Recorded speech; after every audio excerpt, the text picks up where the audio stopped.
I didn't cry when he closed the door. Not at first. I just stood there, barefoot on the cold wooden floor of my small apartment.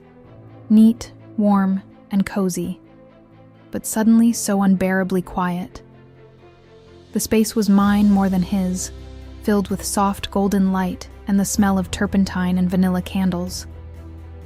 My sketches were still pinned on the wall by the window, and a half-finished canvas leaned against the easel in the corner. But everything felt dimmer now. Smaller. He left me. After 8 years. 8 years of growing up together. Of fighting over dishes and sharing playlists and laughing until our stomachs hurt.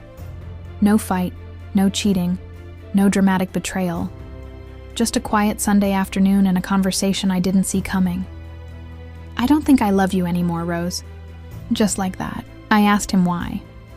He said he didn't know. I asked him if there was someone else. He said no. I asked if I did something. He shook his head like I was being ridiculous. Then he packed his things and left. Not angry, not emotional, just done. The tears came later, after I sat on the couch for 2 hours staring at the blank TV screen. I wrapped myself in the hoodie he forgot to take and tried to smell him in the fabric, but all I got was lavender detergent and my own sadness. By the time Olivia showed up, I was surrounded by tissues, empty wine bottles, and the stupid photo album he insisted we keep printed instead of digital. She didn't say anything at first, just knelt down beside me and wrapped her arms around me like I was something fragile. "You need to get out of this apartment," she said into my hair. "You need to feel alive again."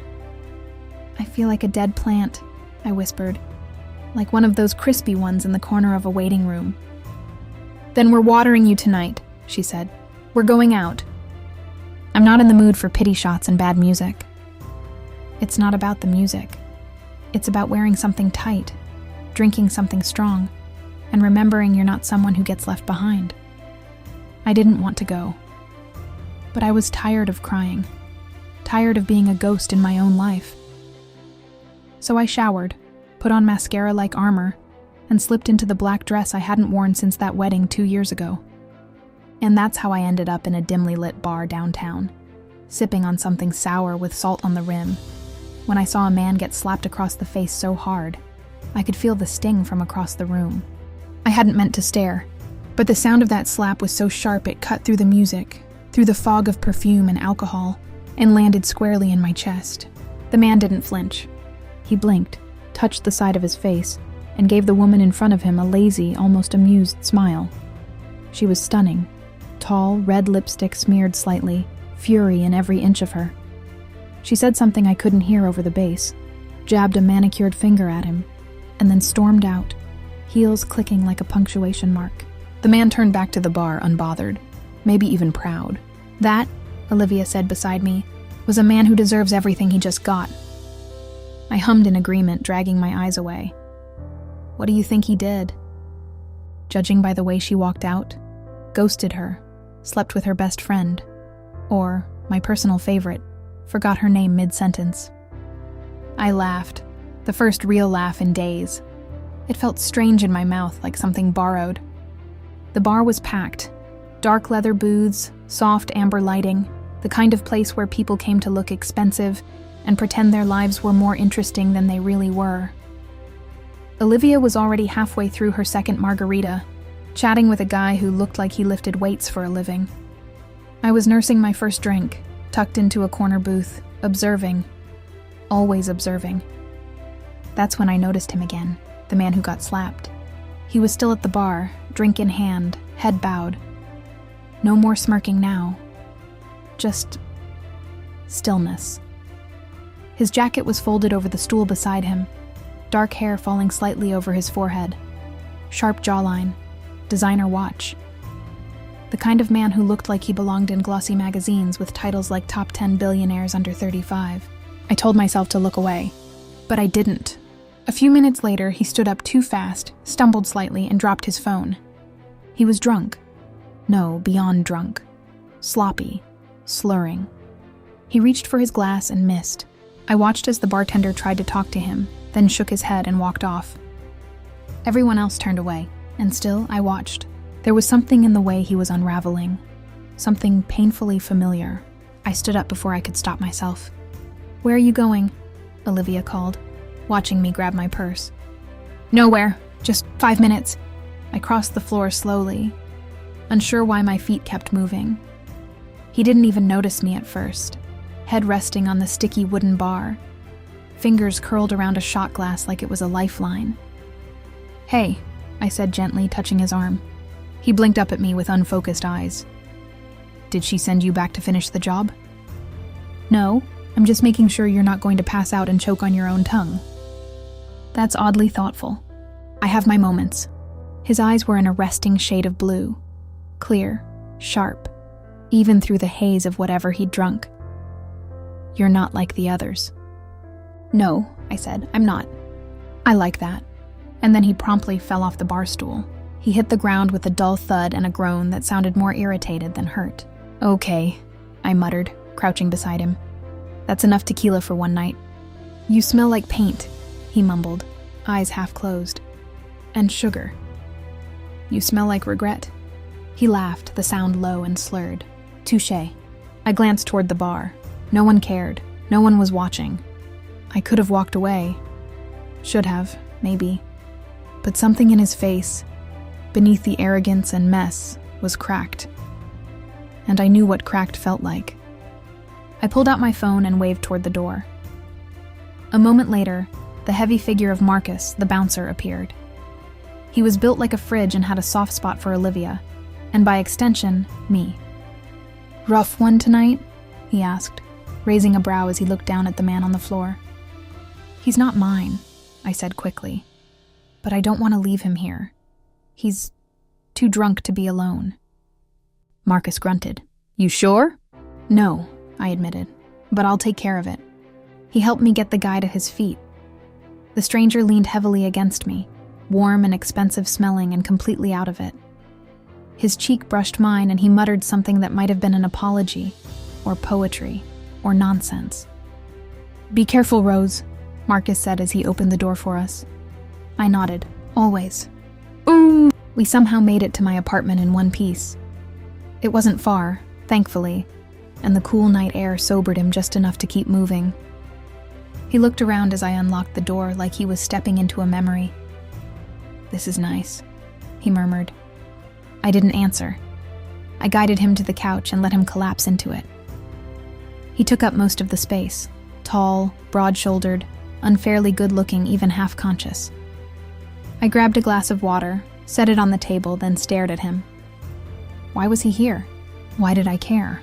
I had just been dumped by the man I thought I'd grow old with.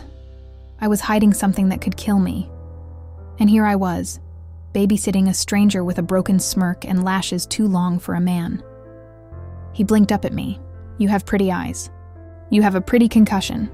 That smile again, crooked, lazy, dangerous. "Are you an angel?" "I'm the opposite." "Good," he said, voice fading. "Angels are boring." And then he passed out. I woke up to the sound of deep, gravelly groaning. For a split second, I forgot he was here. Then I saw the 6-foot-something stranger sprawled across my small couch, looking like a fallen Greek god in a crumpled designer shirt. One arm was draped over his eyes, the other dangling limply off the side like he was trying to reach for mercy. His voice was hoarse. "Please tell me I'm dead." "Not yet," I said from the kitchen, stirring a mug of coffee, though it was touch and go there for a second. He cracked an eye open. Even in full daylight, he was stunning. Sharp cheekbones, faint stubble, lips that looked like they never said anything honest. If he wasn't completely hungover and half-conscious, I might have been intimidated. Where am I?" "My apartment." He blinked, then sat up too fast and winced. "Why? You passed out at a bar after being slapped and abandoned." "I brought you here so you wouldn't choke on your own tongue or get robbed blind." He stared at me for a long beat. "That's disturbingly kind." I shrugged. "Disturbingly, yes." His eyes moved around the space, over the canvas by the window, the neatly stacked brushes, the warm yellow light pooling through the curtains. It was the kind of place you didn't expect someone like him to end up in. "Did we?" "No." I handed him water. "You called me an angel and then passed out before I could correct you." "Good," he muttered, sipping the water like it was made of gold. I mean, not that you're not beautiful. You are, very.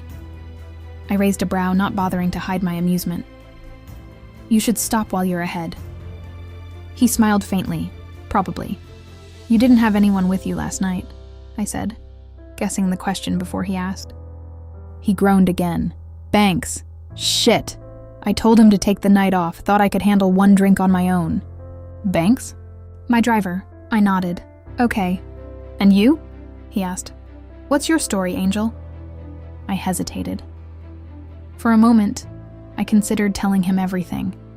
About the studio, the gallery, the thing growing inside me I hadn't told anyone about. But instead, I just said, I'm Rose.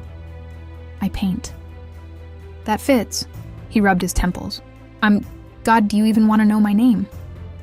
Only if you tell me your last name too, so I can Google you later. That pulled a real laugh from him. Low, warm, tired. Damien Hale. And just like that, I knew exactly who he was. Rich. Filthy rich. A legacy kid. Hale Investments. $1 billion empire in 3 continents. Nightclub headlines. Paparazzi scandals. The kind of man who always left before morning. And here he was, on my couch, looking nothing like the photos, and yet exactly like them. I should call Banks, he said, before he files a missing persons report. You can use my phone, yours is dead. He reached for it but paused. Rose. Yes? Thanks for not leaving me there. I nodded once. Don't thank me yet. You haven't seen your hair. The apartment felt too quiet after he left.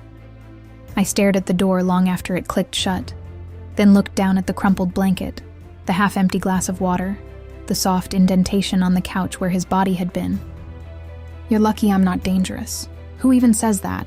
I should have been furious. I should have been disgusted. But mostly I was just disappointed. I went to the sink, washed the glass too harshly, and then just stood there with my hands in the soapy water until it went cold. Ooh! I tried to drown him in paint. The next morning, I was back in my small art nook by the window, a fresh canvas staring back at me, waiting to be something. The light was soft, golden, and perfect, the kind of light that used to excite me. But I couldn't focus. Every time I dipped my brush, my mind drifted to his voice, his eyes, that crooked smirk. The way he'd looked at my apartment like it was beneath him. The way he said Florence Nightingale like I'd done something pathetic. I hated that I was thinking about him at all. I wiped the canvas clean and started over. Again. Ooh! By the time Olivia barged in, I had 3 unfinished pieces leaning against the wall and a mild headache forming behind my eyes. Tell me everything, she said, already kicking off her heels. I raised a brow. About? The guy. The one from the bar. She threw herself onto my bed like a teenager. Marcus said you left with him. I shrugged, reaching for my tea. He was drunk. I took him home. That's it. That's it? She narrowed her eyes. Was he ugly? Very much the opposite. Rude? I hesitated. Richer than God? I exhaled. Yes, Olivia. All of the above. She sat up. And you left him after just one night? I didn't have a night with him. I let him sleep on my couch. Then he left and insulted it on his way out. She blinked. Wow, that takes talent. Exactly. So, that's it? No texting? No mystery second meeting? No poetic fate? Nope. She groaned. You have the most boring love life for someone who looks like a fairy tale painting. I smiled weakly. She didn't know how much effort it took to smile these days. How tired I was behind my skin. How often I woke up in the middle of the night, scared to breathe too deeply. I hadn't told Olivia about the cancer. I didn't know how. Not yet. It had been 3 days since I found Damien Hale hung over on my couch, and I was finally starting to push him out of my mind. Mostly. Okay, barely. I was in the gallery rearranging a cluster of canvases that refused to cooperate when Olivia poked her head out of her office, brows lifted in mild curiosity. Rose, there's someone here asking for you. I froze mid-step. Who? He says his name is Banks. Very polished. Driver, I think. I walked toward the front desk with my pulse quickening for reasons I couldn't quite explain. Sure enough, there he stood, tall, older, with a composed expression and the kind of posture that comes from decades of quiet discipline. "Miss Rose?" he asked politely. "That's me." He gave a small nod. "I'm Banks, Mr. Hale's driver." "Of course. I believe you met my employer recently. He asked me to deliver this." He handed me an elegant cream envelope, my name written in deep navy ink in the kind of handwriting that said I have people for this. I opened it slowly. Inside was a short note, written with clipped precision. "Rose, thank you for not leaving me in the gutter. Dinner? No strings attached. Just one night. As thanks.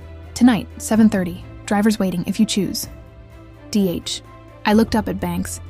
"He's not coming himself?" He shook his head. "Mr. Hale prefers distance, especially when he's uncertain how he'll be received." Meaning he thinks I might slam the door in his face? Banks didn't smile, but his eyes warmed slightly. Something like that. I looked down at the note again. Dinner. No strings, just gratitude. Right. Olivia had appeared silently beside me, scanning the note. "Oh, this is either very classy or the beginning of a scandal." "Helpful," I muttered. "Are you going?" she asked. I hesitated. Every rational part of me screamed no. But something else, something reckless and tired and curious, whispered, "Go." I looked up at Banks. "I need an hour." "Of course, miss. I'll wait outside." "I shouldn't go," I said, standing in front of my closet like it owed me answers. Olivia was sitting cross-legged on my bed, a half-eaten granola bar in one hand, and her expression hovering somewhere between amused and invested. "You absolutely should." "I don't even like him." She raised a brow. "That's not what your Brushstrokes said yesterday." "What does that mean?" "I saw the painting you started and abandoned," she said, biting off another piece. "That silhouette you kept trying to erase? You can't tell me that jawline wasn't inspired by a certain devilishly rude billionaire." I groaned. He wasn't even nice. He sent his driver, with a handwritten note. That's more manners than half the guys in this city have combined. He also implied I was trying to scam him. She shrugged. "So? Let him make it up to you. Eat the food, drink the wine, look amazing." I looked at my reflection in the mirror. Bare face, loose shirt, hair in a lazy knot. I looked tired. "And small." "Liv," my voice dropped. "What if this is a bad idea?" She softened, the teasing dropping from her voice like a curtain falling. "Then it's one bad dinner. But maybe, just maybe, it's a moment of fun you actually deserve." My throat tightened. I didn't deserve much these days. Not when my body was quietly turning against me. Not when every morning felt heavier than the last. But tonight didn't have to be about that. "Help me pick something?" Olivia grinned like she'd been waiting all her life for those 4 words. "Stand back," she said, already yanking hangers off the rack. "We're going for devastating elegance." Ooh! 10 minutes later, I stood in front of the mirror again. This time in a deep plum dress that hugged without clinging, subtle but strong. My hair was soft around my face, makeup simple but intentional. I didn't look like someone who'd been crying over lost time and aching ribs. I looked like someone who had secrets, sure, but also someone who could be unforgettable if she let herself. Banks was waiting outside the building in a sleek black car. When I stepped in, he gave me a warm nod. "You look lovely, miss." "Thank you." As we pulled away, I glanced out the window, unsure if I was heading toward something real or something reckless. But for tonight, that didn't matter. The car rolled to a smooth stop in front of a house that looked like it belonged in a magazine. One of those expensive spreads with titles like Elegance in Stone or Modern Royalty. Damien's mansion stood behind tall iron gates, framed by perfectly trimmed hedges and a driveway that gleamed under soft amber lights. It was less a house, more a statement. Banks stepped out and opened my door like it was second nature. "He's waiting inside, miss." My heels clicked against the stone path, a small, deliberate sound in the quiet. I didn't know what to expect as the front door opened before I even knocked. A woman stood there, early 50s maybe, with a tight bun and a face that didn't bother smiling. "Miss Rose," she said, "I'm Martha. Please follow me." I followed her through a high-ceilinged foyer, past wide marble floors and a wall of art that made my fingers itch to touch. They felt cold, like someone had collected them out of habit, not love. Martha led me into a dining room where Damien sat alone at the far end of a long table.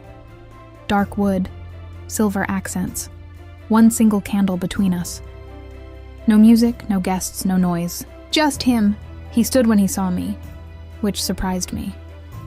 His suit was midnight blue, simple but sharp. He didn't look half asleep or half drunk this time. "You came," he said. "I did. I wasn't sure you would." I walked forward slowly, feeling the weight of the silence between us. "I almost didn't." He smiled faintly. "But Olivia convinced you?" "Maybe, or maybe I just wanted the free food." His mouth twitched. "Either way, thank you." He pulled out a chair for me. I sat, feeling like I'd stepped into a movie I didn't audition for. Dinner was already served, plated beautifully. Something with truffle and roasted duck. I couldn't even name half of what was in front of me, but it smelled like heaven. "Did you cook this?" I asked, poking gently at a roasted fig. He snorted. "Do I look like someone who knows what a fig is?" I laughed against my will. "Fair." I took a small bite, closed my eyes. "I could forgive almost anything for this meal," I murmured. "That's good to know," he said. "I'll file it away under Rose's weaknesses." I looked up at him, then I saw something that made me pause. He looked tired, not messy or wild like the drunk player I met at the bar, but quietly exhausted, like he carried something heavy no one ever asked him about. "Why did you ask me here?" I asked softly. He leaned back in his chair. "Because I haven't stopped thinking about that night," he said. "And because no one's ever looked at me like that before." "Like what?" "Like I wasn't a lost cause." I didn't say anything, because I knew too well how that felt, being seen as broken before anyone tried to understand you. The silence stretched between us, but this time it wasn't uncomfortable. It was filled with something else. Understanding, maybe. Or warning. Or both. "I don't usually do this," I said, twirling my wine glass. Damien leaned forward slightly. "Dine with billionaires?" "Accept dinner invitations from strangers I found passed out in a bar." He smirked. "Right. Well, in my defense, I don't usually get drunk enough to black out." "No?" He shook his head. "That night was complicated." I let the silence hang there. If he wanted to tell me more, he would. If not, I wasn't going to chase him into the shadows. I focused on my food. Whatever favor this chef owed him, it was a delicious one. "You paint," he said suddenly. "I saw your name on one of the gallery cards. I looked it up after Banks mentioned you worked there." "You Googled me?" He gave a one-shoulder shrug. "Mild stalking. Nothing dangerous." I sipped my wine. "And what did you find?" "That you're talented." "Thank you." "Painful, too," he added more quietly. "There's something heavy in your work, like you're carrying grief but still trying to make it beautiful." I blinked at him. No one had ever said that so plainly before, not even Olivia. People always said things like dreamy, soft, emotional, but never grief. Damien Hale, the Playboy billionaire, had seen it in a single search. I set my fork down. "Why did you really invite me here?" He didn't answer right away. Then with his voice low and even, he said, "Because I wanted to know if you were real." That landed harder than it should have. "You think kindness is fake?" "I think most people are performing, or taking, or both." "And I'm neither. You're something else. And it's been a long time since I met something else." I swallowed. The candle between us flickered like it, too, was holding its breath.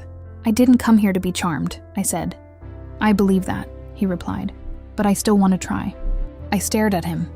There was a part of me that wanted to lean in, to fall headfirst into this strange, quiet gravity he had. But there was a larger part of me that screamed no. Because I didn't get to fall for anyone, not with secrets like mine, not with cancer sitting in my bones like a ticking clock. So I said instead, "This was nice. The dinner. Thank you." He gave a faint nod, almost like he understood something I hadn't said out loud. "I can have Banks drive you back," he said. No, I'd like to walk a little. Alone? I stood slowly, gathering my things. Don't worry, Damien. I'm tougher than I look. He didn't smile this time. He just watched me, like he wanted to memorize something before it disappeared. Good night, Rose. Good night, Damien. And just like that, I stepped out of his world and into the quiet dark, unsure if I was walking away from danger or toward it. The city air was cooler than I expected, brushing against my skin like a quiet warning. I slipped my heels off a block from Damien's mansion, holding them by the straps as I walked barefoot along the sidewalk, the pavement warm from the day's heat. Each step felt like exhaling. It had been a long time since I'd felt this awake, or this alive, which was cruel, really, because my body was a traitor, and everything that happened tonight, every flutter in my chest, every second of laughter or softness, was borrowed. I could still hear Damien's voice in my ears, the way he'd said, "You're something else." What did he mean by that? What did I mean sitting across from him, letting myself enjoy him? I had no business being there. He didn't know. No one did. Not even Olivia. I hadn't told a soul about the diagnosis. Not since the test came back last month and the world dropped out from under me again. Not since the doctor said words like recurrence and aggressive and treatment options. I wasn't ready to say it out loud, because once I did, it would become real. Tonight wasn't real. It was silk dresses and expensive wine, and a man who saw more of me in one evening than people who'd known me for years. But he didn't know this part. The cracked part, the sick part, the scared part. The part that didn't know how many months I had left before the pain became too much to paint through, or walk through, or hide behind a pretty smile. So I told myself this was a one-time thing, a dinner, a thank you, a single night that didn't mean anything, even though my heart kept whispering that it did. I stopped at a corner, looking up at the moon caught between buildings. Pale, distant, beautiful. Just like him, I wanted to cry. But I didn't. I just kept walking, because if I stopped even for a second, I might fall apart. And there wasn't time for that. Damien sat at the now empty table long after she left. The candles still burned. He hated candles. Always had. They felt fake, like something people lit to distract from silence they didn't know how to fill. But tonight, it didn't bother him. Because she had filled the silence. With honesty. With beauty. With questions he hadn't been ready for. He picked up her empty wine glass, his fingers brushing the rim before he stopped himself. What the hell was he doing? She was just a girl. A stranger. No, worse, a good person. And he had a rule about good people. Don't touch them. Don't need them. Don't break them. Because he would. He always did. He'd seen it in the way she looked at him when he joked too sharply. The flicker of hurt she tried to hide. The softness in her voice when she said, "I didn't come here to be charmed." She didn't want anything from him. Not his money, not his name, not his chaos. That made her dangerous. He got up and walked toward the balcony that overlooked the city. Wide, endless, glowing. He used to look out over this view and feel powerful. Tonight he just felt hollow. Banks stepped quietly into the room behind him. "Did she enjoy the meal?" his driver asked. Damien didn't turn. She did. "And you?" Damien let out a slow breath. "She's not like the others," he said. "No, sir," Banks replied. "She's not." There was something unspoken between them. Banks had been with him long enough to recognize the shift, to know when something had cracked in Damien's well-constructed armor. He didn't comment further. Damien looked down at the street where Rose had walked away. She hadn't asked for anything, not even a goodbye kiss, not even his number. It was maddening. He had met hundreds of women, beautiful, clever, experienced in all the right games. But none of them had made him feel like he had something to lose. Rose did, and he hated it.